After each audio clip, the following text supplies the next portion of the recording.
Görmanlar bugün kunga 22 dekabr 2024 yıl biz Muqaddayna qarşı Qaraqaç ayından kengеш өкмөтүнө келдик. Ошол жерде дагы спорт боюнча волейбол болуп жатат. 1980-жылдар биздин абалда өтчүбүз. Жана ошолой спорттун көзөтмөдө Muqaddayna каналда саналып түрдөгү болсо бул жер булар студенттер командасы экен, стариктер командасы экен. Аксакалдар, жок студенттер. Оң жакта студенттер, сол жакта аксакалдар командасы экен. Али башталды.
Молодец!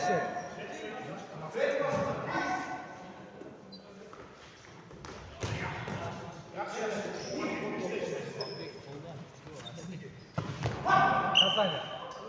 Залезь!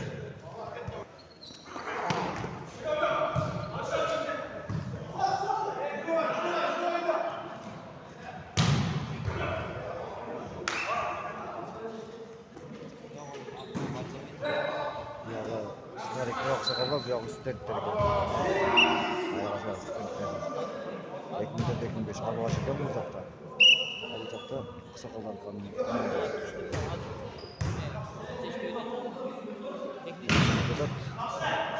88 жыл болуп жатат, алар өзүнө билсеңиз.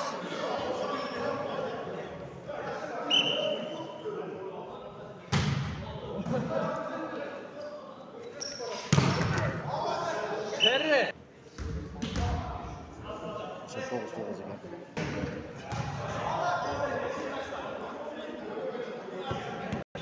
İkinci oyun bu yaptı. Stüdentler bu yaptı ısrar ekler.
Экеки, баланс!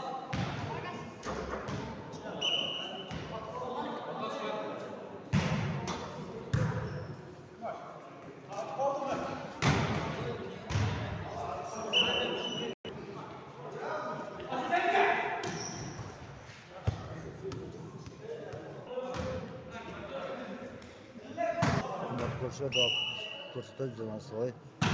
Lep koşuyor da sağ.